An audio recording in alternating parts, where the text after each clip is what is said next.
ପ୍ରଥମତଃ ସମସ୍ତଙ୍କୁ ରାକ୍ଷୀ ପୂର୍ଣ୍ଣିମାର ଅନେକ ଅଭିନନ୍ଦନ ଶୁଭେଚ୍ଛା। ଏହି ପବିତ୍ର ବନ୍ଧନ ଏହି ପରମ୍ପରା ରହିଆସିଛି ଆମର ଜୀବନରେ। ଆଜି ଆମେ ବହୁତ ଖୁସି ଆମେ ମୁଖ୍ୟମନ୍ତ୍ରୀଙ୍କ ହାତରେ ରାକ୍ଷୀ ବାନ୍ଧିଲୁ।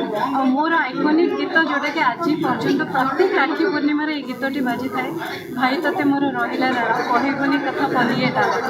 ତ ଏଇ କଥାରେ ଆଉ ଗୀତରେ ବହୁତ କଥା ଅଛି।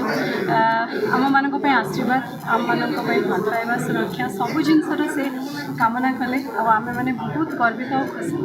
ପ୍ରଥମତଃ ସମସ୍ତଙ୍କୁ ରାକ୍ଷୀ ପୂର୍ଣ୍ଣିମାର ଅନେକ ଅଭିନନ୍ଦନ ଶୁଭେଚ୍ଛା। ଏହି ପବିତ୍ର ବନ୍ଧନ ଏହି ପରମ୍ପରା ରହିଆସିଛି ଆମର ଜୀବନରେ। ଆଜି ଆମେ ବହୁତ ଖୁସି ଆମେ ମୁଖ୍ୟମନ୍ତ୍ରୀଙ୍କ ହାତରେ ରାକ୍ଷୀ ବାନ୍ଧିଲୁ।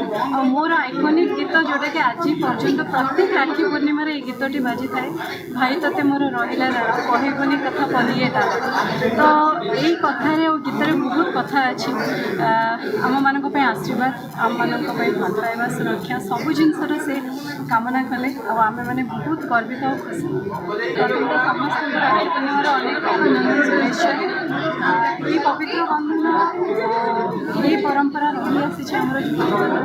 ଆଜି ଆମେ ବହୁତ ଖୁସି ଆମେ ମୁଖ୍ୟମନ୍ତ୍ରୀଙ୍କ ହାତରେ ରାକ୍ଷୀ ବାନ୍ଧିଲୁ। ଆଉ ମୋର ଆଇକନିକ୍ ଗୀତ ଯେଉଁଟାକି ଆଜି ପର୍ଯ୍ୟନ୍ତ ପ୍ରତ୍ୟେକ ରାକ୍ଷୀ ପୂର୍ଣ୍ଣିମାରେ ଏହି ଗୀତଟି ବାଜିଥାଏ, ଭାଇ ତତେ ମୋର ରହିଲା ରାଣ କହିବୁନି କଥା ପଲିଏ ଡାଳ। ତ ଏଇ କଥାରେ ଆଉ ଗୀତରେ ବହୁତ କଥା ଅଛି। ଆମମାନଙ୍କ ପାଇଁ ଆଶୀର୍ବାଦ, ଆମମାନଙ୍କ ପାଇଁ ଭଲ ପାଇବା, ସୁରକ୍ଷା ସବୁ ଜିନିଷର ସେ କାମନା କଲେ ଆଉ ଆମେମାନେ ବହୁତ ଗର୍ବିତ ଆଉ ଖୁସି। ପ୍ରଥମତଃ ସମସ୍ତଙ୍କୁ ରାକ୍ଷୀ ପୂର୍ଣ୍ଣିମାର ଅନେକ ଅଭିନନ୍ଦନ ଶୁଭେଚ୍ଛା।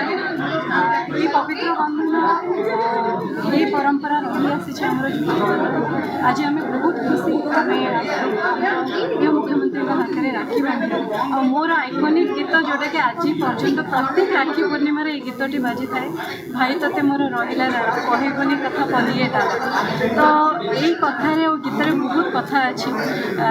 ଆମମାନଙ୍କ ପାଇଁ ଆଶୀର୍ବାଦ, ଆମମାନଙ୍କ ପାଇଁ ଭଲ ପାଇବା, ସୁରକ୍ଷା ସବୁ ଜିନିଷର ସେ କାମନା କଲେ ଆଉ ଆମେମାନେ ବହୁତ ଗର୍ବିତ ଆଉ ଖୁସି। ପ୍ରଥମତଃ ସମସ୍ତଙ୍କୁ ରାକ୍ଷୀ ପୂର୍ଣ୍ଣିମାର ଅନେକ ଅଭିନନ୍ଦନ ଶୁଭେଚ୍ଛା। ଏହି ପବିତ୍ର ବନ୍ଧନ ଏହି ପରମ୍ପରା ରହିଆସିଛି ଆମର ଜୀବନରେ। ଆଜି ଆମେ ବହୁତ ଖୁସି ଆମେ ମୁଖ୍ୟମନ୍ତ୍ରୀଙ୍କ ହାତରେ ରାକ୍ଷୀ ବାନ୍ଧିଲୁ। ଆଉ ମୋର ଆଇକନିକ୍ ଗୀତ ଯେଉଁଟାକି ଆଜି ପର୍ଯ୍ୟନ୍ତ ପ୍ରତ୍ୟେକ ରାକ୍ଷୀ ପୂର୍ଣ୍ଣିମାରେ ଏହି ଗୀତଟି ବାଜିଥାଏ, ଭାଇ ତତେ ମୋର ରହିଲା ରାଣ କହିବୁନି କଥା ପଲିଏ ଡାଳ। ତ ଏଇ କଥାରେ ଆଉ ଗୀତରେ ବହୁତ କଥା ଅଛି।